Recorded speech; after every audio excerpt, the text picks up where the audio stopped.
بسم اللہ الرحمن الرحیم۔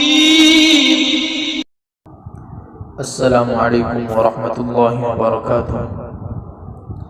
حیات صحابہ کرام رضی اللہ عنہم کی 9ویں قسط حضرت عمرو بن جموح رضی اللہ تعالی عنہ کے نام۔ ایک ایسا عظیم صحابی جس نے جنت میں لنگڑاتے ہوئے چل کر داخل ہونے کا عزم کیا۔ سامعین کرام، حضرت عمرو بن جموح رضی اللہ عنہ کو زمانہ جاہلیت میں یثرب کا ایک عظیم رہنما مانا جاتا تھا۔ آپ قبیلہ بنو سلمہ کے سردار تھے اور آپ کا شمار اس وقت کے سخی اور بہادر لوگوں میں ہوتا تھا۔ زمانہ جاہلیت میں سرداران عرب کے لیے ایک خصوصی بت ہوتا تھا جس کو اپنے گھر میں رکھتے تھے اور صبح و شام اس سے برکت حاصل کرنا ان کا مقصود ہوتا تھا۔ خوشی کے وقت اس کے نام پر جانوروں کو قربان کرتے اور مصیبت کے وقت اس سے پناہ طلب کرتے تھے۔ حضرت عمرو بن جموح رضی اللہ تعالی عنہ کے بت کا نام منات تھا اور اس کو ایک خاص قسم کی لکڑی سے تیار کیا گیا تھا۔ گھر میں اس کی بہت حفاظت کی جاتی تھی اور اس کو اعلیٰ قسم کی عطریات لگائی جاتے تھے۔ جب ایمان کی کرنیں یثرب کے گھروں میں پھیلنے لگی تب حضرت عمرو بن جموح رضی اللہ تعالی عنہ کی عمر 60 سال کی تھی۔ سب سے پہلے حضرت مصعب رضی اللہ تعالی عنہ کی کوششوں کی بدولت حضرت عمرو بن جموح رضی اللہ تعالی عنہ کے 3 بیٹے اور ان کے قریبی دوست حضرت معاذ بن جبل رضی اللہ تعالی عنہ اسلام میں داخل ہوئے۔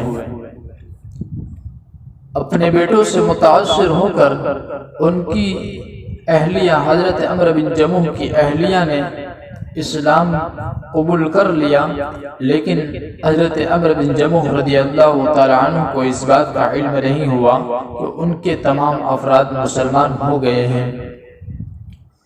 ان کی بیوی ہند کے دل میں یہ خیال آیا کہ اہل یثرب کے اکثر لوگ مسلمان ہو گئے ہیں اور سرداران قریش میں سے بھی اکثر نے اسلام قبول کر لیا ہے، لیکن کہیں ان کے شوہر کفر کی حالت میں نہ مر جائے۔ اور حضرت عمرو بن جموح رضی اللہ تعالی عنہ کو یہ اندیشہ تھا کہ ان کے بیٹے آباء و اجداد کے دین کو چھوڑ کر مبلغ اسلام حضرت مصعب رضی اللہ تعالی عنہ کی پیروی کرتے ہوئے دین اسلام قبول نہ کر لیں۔ انہوں نے تھوڑی دیر میں بہت سے لوگوں کو ان کی پرانے دین سے منحرف کر کے دین محمد صلی اللہ علیہ وسلم کا پیروکار بنا دیا تھا۔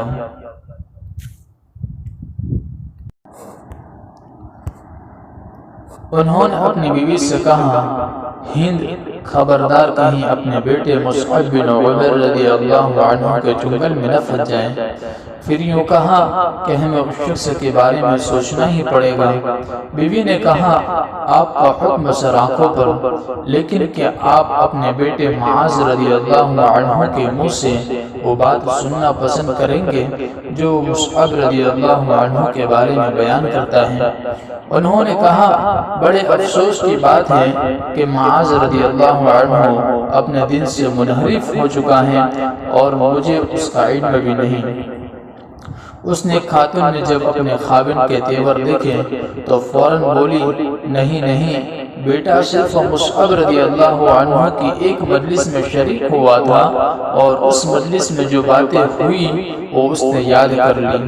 انہوں نے کہا، اچھا تو بیٹے کو میرے پاس لاؤ۔ جب وہ یعنی حضرت معاذ رضی اللہ تعالی عنہ حاضر ہوئے تو کہا کہ مجھے بھی وہ کچھ سنا دو جو تم نے سنا ہے۔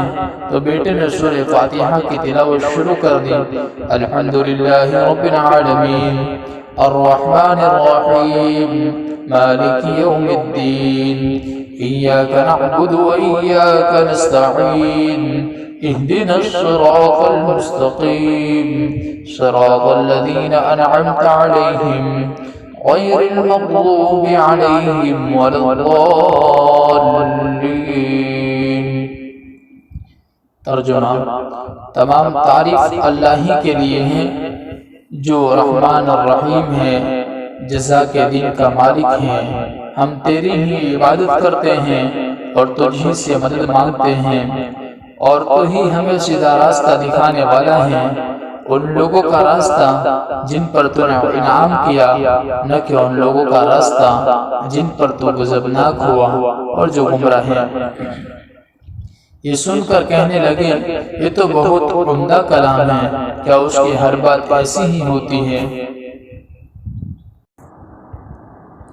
حضرت معاذ رضی اللہ تعالی عنہ نے کہا، ابا جان، ان کی باتیں اس سے بھی عمدہ ہوتی ہیں، اس لیے تو آپ کی پوری قوم نے ان کے ہاتھ پر بیعت کی ہے کہ آپ بیعت نہیں کریں گے۔ بیٹے کی یہ بات سن کر تھوڑی دیر خاموش رہے، پھر کہنے لگے کہ میں اتنا بڑا قدم اپنے معبود منات سے مشورہ کیے بغیر نہیں اٹھا سکتا۔ دیکھتا ہوں کہ وہ مجھے کیا مشورہ دیتا ہے۔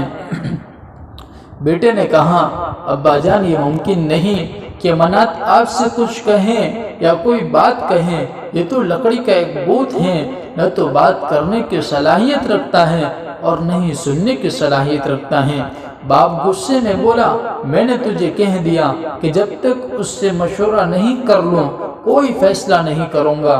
پھر حضرت عمرو بن جمح رضی اللہ عنہ اٹھ کر منات کی طرف چل دیے۔ ان کا معمول تھا جب بھی اپنے بت سے کوئی بات کرنا ہوتی تو اس کے پیچھے ایک بڑھیا عورت کو کھڑا کر دیتے۔ اس سلسلے میں ان کا یہی خیال تھا کہ بڑھیا میرے ہر سوال کا وہی جواب دیتی ہے جو منات اس کے ذہن میں ڈال دیتا ہے۔ پھر وہ منات کے سامنے ایک ٹانگ کے بل کھڑے ہو گئے، کیونکہ ان کی ایک ٹانگ لنگڑی تھی۔ پہلے تو انہوں نے منات کی بہت تعریف کی، پھر یہ عرض پیش کی، اے منات، سب سے پہلے تجھے اس بات کا علم ہے کہ مبلغ مصعب رضی اللہ عنہ جو یہاں پر وارد ہوئے ہیں، ان کا مقصد سوائے تیرے اور کسی کو کوئی نقصان پہنچانا نہیں۔ یہ یہاں صرف اس لیے آیا ہے کہ ہمیں تیری عبادت سے روک سکیں۔ مجھے یہ بات مناسب معلوم نہیں ہوتی کہ میں اس کے ہاتھ پر یوں ہی بیعت کر لوں، حالانکہ میں نے اس کی بہت عمدہ باتیں سنی ہیں۔ آج میں اس لیے آپ کے پاس آیا ہوں کہ آپ میری رہنمائی فرمائیں گے، میں بہت پریشان ہوں۔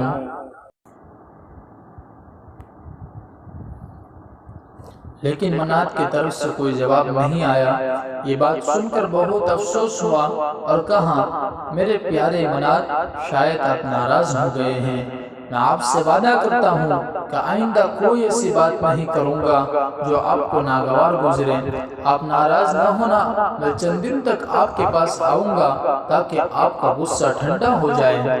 حضرت عمرو بن جمح رضی اللہ عنہ کے تینوں بیٹے یہ جانتے تھے کہ آپ کا منات کے ساتھ اتنا گہرا رشتہ ہے، یہ تعلق بھلا کیوں نہ ہوتا۔ ایک عرصے سے بت منات کی پوجا آپ کے رگ و رگ میں بس گئی ہیں، لیکن انہیں اس بات کا احساس ہوا کہ باپ کے دل میں منات کی قدر اور منزلت میں چندہ کمی واقع ہوئی ہے۔ لیکن ان کی یہ کوشش تھی کہ منات کی عزت ان کے دل سے بالکل نکال دی جائے، تبھی وہ ایمان قبول کرنے کے لیے آمادہ ہوں گے۔